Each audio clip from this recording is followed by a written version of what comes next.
Hello everyone, this is Dev Chitranash from the Pacific Marine Academy. IMUCT 2025 ये conduct होगा अगले साल approximately जून जुलाई के समथिंग। अगर बाय चांस डेट्स में कोई भी चेंजेस होते हैं तो आप लोगों को सबसे पहले हम ही लोग जो है इन्फॉर्मेशन देंगे कि डेट चेंज हो गई हैं इनके ऑफिशियल ब्रोचर से देख करके। इनका अभी तक ऑफिशियल ब्रोचर जो है डिस्कस नहीं हुआ है, ना ही निकला है। बट येस, आज की इस वीडियो में हम लोग बात करने वाले क्या कि IMUCT एग्जामिनेशन क्या होता है, ये इसका बेसिकली पैटर्न क्या होता है, साथ ही साथ इसकी डिफ़िकल्टी लेवल क्या होती है। बहुत ही बेसिक वीडियो है, बहुत ही छोटी सी वीडियो, तो प्लीज़ इसको जरा एंड तक देखिएगा। एंड अगर चैनल सब्सक्राइब नहीं किया तो प्लीज़ इस चैनल को सब्सक्राइब भी कर लीजिएगा। IMUCT यानी कि Indian maritime university common interest test, ये हर साल कंडक्ट होता है। कोरोना के पहले ये साल में 2 बार कंडक्ट हुआ करता था डिफरेंट बैचेस के लिए। एक बार होता था अगस्त बैच के लिए, एक बार होता था फेब बैच के लिए। बट कोरोना से जो है ये साल में सिर्फ और सिर्फ एक बार कंडक्ट करवाया जाता है, जो कि आपको एक साल के अगस्त एंड अगले साल के आपको फेब बैच के लिए वैलिडिटी देता है। जैसे कि फॉर एग्जांपल 2024 में अभी इस साल जिन जिन लोगों ने IMUCT 2024 दिया होगा उन लोगों को 2024 के अगस्त बैच में अप्लाई करने का मौका मिलेगा। एंड साथ ही साथ उसी रैंक का काम, उसी रैंक की सारी पावर्स यूज़ होंगी फेब के 2025 वाले बैच में। ये था IMUCT की चीज़ें। साथ ही साथ बात करते कि आखिर 2025 के IMUCT का पैटर्न क्या होगा। मैं पहले बता दूं कि यहाँ पे जो भी पैटर्न है यहाँ पे भी ऑफिशियल डिस्कस नहीं हुआ है, ये अभी तक ओपन नहीं किया गया है। बट हाँ, जैसे भी पैटर्न्स अब तक पूछे जाते थे वही सारे पैटर्न्स मैं आपको यहाँ पे बताऊँगा। तो यहाँ पे एक चीज़ को ध्यान रखिएगा, ऑफिशियल ब्राउचर आने के बाद हम वापस फिर से एक और वीडियो बनाएंगे, अपलोड करेंगे और आपको जो फिर से सारी चीज़ें दिखाएंगे क्या क्या IMU की तरफ से जो है क्या क्या एलिजिबिलिटी क्राइटेरिया है, क्या क्या सारी चीज़ें हैं।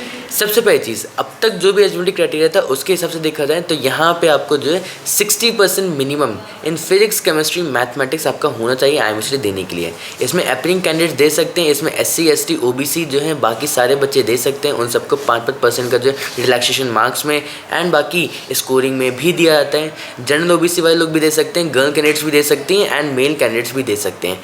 कैटेगरीज टू कैटेगरीज जो है यहाँ पे एजेस जो है डिफर करती रहती हैं। अगर आपको जो है इन्हीं कैटेगरीज के बारे में एजेस अगर जाननी है, कौन सी एज के कैसे लोग जानते हैं, जैसे कई लोगों के मन में ये मिथ होता है कि सिर्फ और सिर्फ 25 साल तक के ही बच्चे जा सकते हैं। नहीं, कुछ ऐसे सिनेरियोज हैं कि IMUCT एग्जामिनेशन जो 30 साल के लोग भी दे सकते हैं, 29 साल के भी लोग दे सकते हैं, 32 साल के भी लोग दे सकते हैं। ये सारी चीज़ें भी हैं। अगर आपको ऐसी वीडियो अगर चाहिए तो नीचे जाकर आप कमेंट सेक्शन में आप टाइप कर सकते हैं। बहुत जल्द वैसी वीडियो बना के लाऊंगा ना आपको मैं दूंगा। बात करते हैं यहाँ पे 60% की, तो यहाँ पे फिजिक्स, केमिस्ट्री, मैथमेटिक्स तीनों चीज़ें मिला करके जो आपके मिनिमम 60% होने चाहिए। इंग्लिश में आपके मिनिमम 50%, चाहे तो फिर वो क्लास 10th में या तो 12th में हो। इसी के साथ यहाँ पे फिजिक्स, केमिस्ट्री, मैथमेटिक्स, थोड़ा बहुत geography, general aptitude, English and आजकल जो है जनरल नॉलेज यानी कि GK या तो करंट अफेयर्स जैसे क्वेश्चंस भी जो है पूछे जा रहे हैं। तो आपको इन सारे क्वेश्चंस की जो प्रैक्टिस भी अच्छे तरीके से होनी चाहिए। तो ये सारी बातें थी कि आखिर कौन कौन से सब्जेक्ट जो है यहाँ पे पूछे जाते हैं इस पर्टिकुलर एग्जामिनेशन में। अब देखते हैं कि आखिर बेसिकली इसका और क्या क्या सीन रहता है। तो यहाँ पे नेगेटिव मार्किंग भी होती है। यहाँ पे नेगेटिव मार्किंग में देखा जाए तो यहाँ पे नेगेटिव मार्किंग 0.25 की होती है, यानी कि एक क्वेश्चन गलत होता है तो आपके 0.25 मार्क्स काट दिए जाएंगे। अगर आपके 4 क्वेश्चन गलत होते हैं तब कहीं जाके आपका 1 मार्क कटेगा। एंड कई बच्चों को लगता है कि यहाँ पे सर 1 ही मार्क तो कट रहा है, इसमें बहुत बड़ी दिक्कत वाली क्या बात है। 200 की जगह 199 आ जाएंगे, या तो सर यहाँ पे जो है हमारे 176 मार्क्स आ जाएंगे 177 की जगह पे। 1 मार्क से जो है बहुत रैंक है, 50-60 रैंक जो हैं डिफ्लिएट करती हैं। तो इस चीज़ को आपको ध्यान में रखना पड़ेगा। यहाँ पे रैंकिंग 2 चीज़ों को देख के बनाई जाती है। एक तो आपके स्कोर्स को देख करके जितना आपने स्कोर किया है, दूसरा आपकी टाइमिंग्स को देख करके। किसी बच्चे ने अगर आपसे 2 मिलीसेकंड भी अगर पहले अगर सबमिट कर दिया तो उसका रिजल्ट जो है टॉप पे आएगा, उसका रिजल्ट जो है थोड़ा आगे आएगा, आपके रिजल्ट जो है भले बाद में आएगा। भले आपके भी 177 हो मार्क्स, उसके भी 177 ही क्यों ना हो मार्क्स। तो ये सारी चीज़ें भी होती हैं। एंड यहाँ पे डिफ़िकल्टी लेवल देखा जाए तो डिफ़िकल्टी लेवल बहुत डिफ़िकल्ट नहीं होता है, टू बी ऑनेस्ट।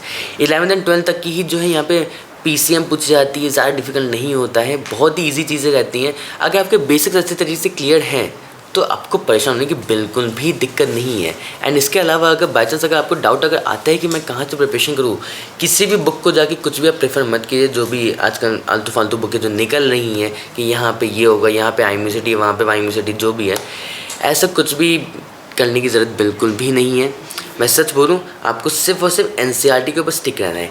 एनसीईआरटी आपने कर ली, एनसीईआरटी आपने उसके क्वेश्चंस कर लिए हैं अच्छे से, बुक के सारे क्वेश्चन कर लिए जो पीवाईक्यूज होते हैं एनसीईआरटी के।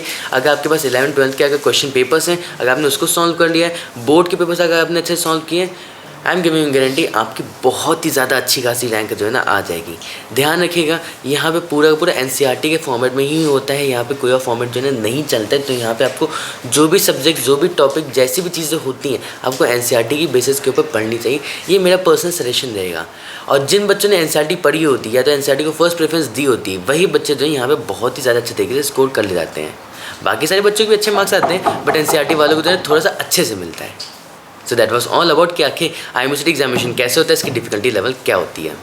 आई होप सो कि आप लोग के सारे डाउट्स क्लियर हो गए होंगे आईएमसीटी एग्जामिनेशन को लेकर के। बट फिर भी कोई भी डाउट अगर रह जाता है, नो वरीज, ये मेरा इंस्टाग्राम आईडी है, ये यहाँ पे मेरी इंस्टाग्राम आईडी आपको यहाँ कहीं पे दिख रही होगी, @देवचित्रांश।